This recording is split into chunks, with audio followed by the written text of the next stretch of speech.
Oui, je vous remercie de l'invitation ici ce soir pour honorer vraiment l'industrie, la Chambre de commerce et de l'industrie du Gabon pour le Canada, et en tant que présidente d'honneur de ce bel événement, ça m'a permis de rencontrer des femmes de Cali, des femmes d'affaires qui viennent de la francophonie, de tous les horizons et même du Québec aussi, de partager avec eux leurs expériences et puis aussi la culture et même aussi le marché des affaires, parce que comme vous savez, nous devons travailler en collaboration ensemble. Comme on dit souvent, en Afrique, l'union fait la force.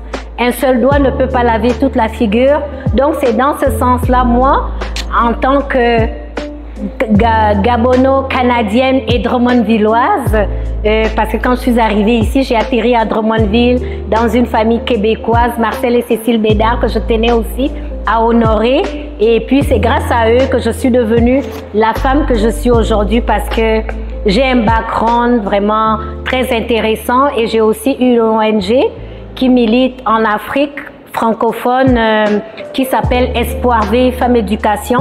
Fait que nous travaillons en collaboration avec la Chambre de commerce du Gabon au Canada.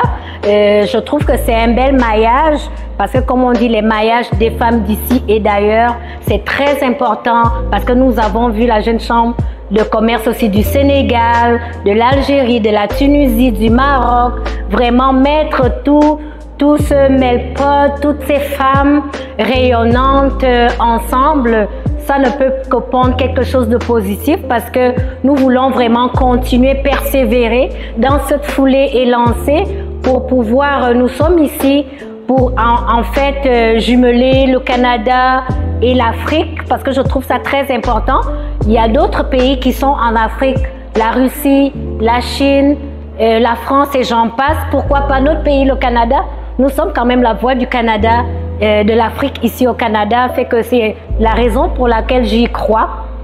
Et ayant été aussi présidente de la Commission des femmes du Parti libéral du Canada, section Québec, pour moi c'est important de continuer à travailler avec le monde à l'international, avec le Canada aussi, parce que le Canada, vous savez, c'est le deuxième pays où l'entrepreneuriat féminin est valorisé après la Norvège.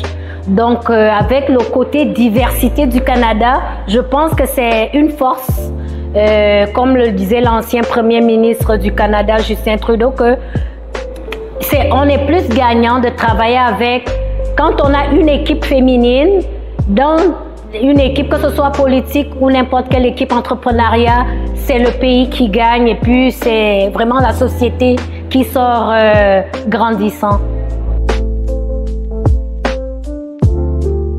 Oh, il y en a plusieurs. On a les feuilles de manioc. On a aussi les feuilles de manioc. En fait, le manioc, c'est une racine. Ça se mange en racine et en feuilles. Donc, on peut faire aussi du foutou manioc avec ça, mais avec de la banane plantée. Avec ça, ça va s'appeler foutou. Il y a aussi la sauce graine. Ça s'appelle comme ça en Côte d'Ivoire. Mais nous, on appelle ça le niemboué. Et il y a aussi quelque chose que mon ethnie, je suis d'ethnie Fang, donc autour du feu, au village avec le grand-père, comme je vous ai dit, le manioc se mange de plusieurs façons. Donc avec la farine de manioc, on peut faire de la bouillie qui s'appelle longbet. Donc on fait longbet et ça se partage autour du feu avec papa, maman, grands-parents, et puis il y a souvent des contes le soir. Je me rappelle, là c'est des souvenirs avec ma grand-mère au village paternel, qui a vraiment été aussi mon modèle comme ma mère, et aussi Cécile Bédard, qui est ma maman, qui n'est plus de ce monde. En fait, c'est vraiment elle qui a fait de moi la féministe que je suis aujourd'hui, avec ma mère aussi biologique. Merci beaucoup en fait de nous avoir invités à cette belle soirée. Mais bravo à Flora, vraiment la présidente de la Chambre d'industrie du Gabon au Canada, pour cette belle initiative. Et puis nous sommes là derrière elle pour la pousser et pour pousser aussi nos jeunes sœurs et frères, parce qu'on a besoin de la relève. Donc merci beaucoup pour cet entretien.